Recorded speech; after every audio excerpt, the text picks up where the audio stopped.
দখল কায়েম করেছে, এই দখল একদিনে নিঃশেষ হবার নয়। এই ট্রাইব্যুনালকে ক্ষতিগ্রস্ত করা, সেখানে বিভিন্ন ধরনের রাজনৈতিক হস্তক্ষেপ করা হচ্ছে। এই রাজনৈতিক হস্তক্ষেপগুলোর ব্যাপারে আমরা তীক্ষ্ণ দৃষ্টি রাখছি। নগদ পেমেন্টে 500 টাকা পর্যন্ত ক্যাশব্যাক আর লেনদেনে প্রতিদিন ডিপ ফ্রিজ এবং ঘন্টায় ঘন্টায় এসি টিভি সহ দারুণ সব গিফট। আসসালামু আলাইকুম। আপনারা দেখেছেন আমরা গত এক সপ্তাহ যাবত একটা বিষয় নিয়ে বাংলাদেশে আলাপ তুলেছি।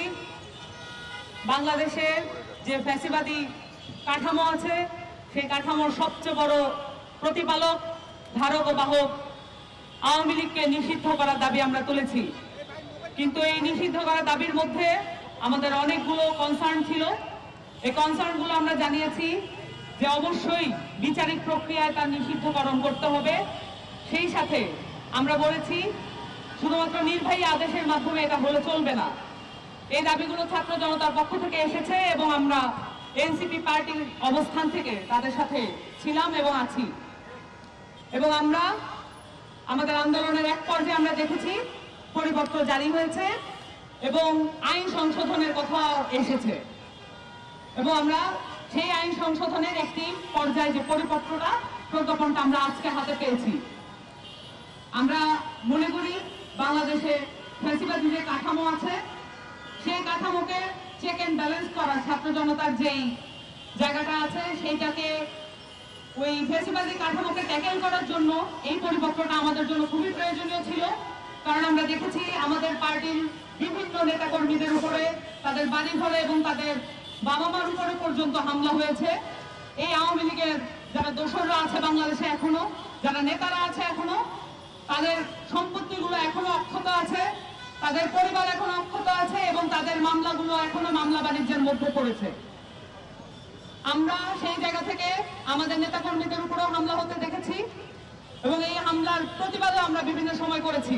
কিন্তু আমরা যেটা জানি যে আওয়ামী লীগ 15 বছরের এই দখল কায়েম করেছে, এই দখল একদিনে নিঃশেষ হবার নয় এবং ছাত্র জনতাকে আবারও মাঠে নামতে হয়েছে তার বিচারিক প্রক্রিয়ায় নিষিদ্ধ হওয়ার দাবি নিয়ে।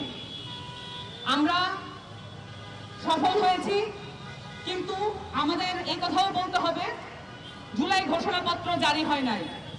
জুলাই ঘোষণাপত্রের জন্য আমাদের আরো মাঠে থাকার আবশ্যকতা আছে।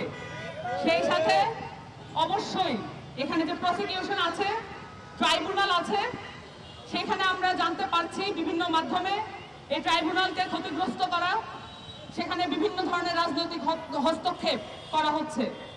এই রাজনৈতিক হস্তক্ষেপগুলোর ব্যাপারে আমরা তীক্ষ্ণ দৃষ্টি রাখছি। ছাত্র জনতা মাঠে নেমেছে, 5ই আগস্টে তার ক্ষমতা দেখিয়েছে, আবারও আওয়ামী লীগ নিষিদ্ধের এই আন্দোলনে আবারও তার ক্ষমতা দেখিয়েছে। যদি কোনোভাবে আওয়ামী লীগকে বিচারিক প্রক্রিয়ার মধ্যে সেভ করার কোনো চেষ্টা করা হয়, নিরাপদ রাখার কোনো চেষ্টা করা হয়, বাংলাদেশের ছাত্র জনতা আবার মাঠে নামবে। জনতার জয় হোক, হবে।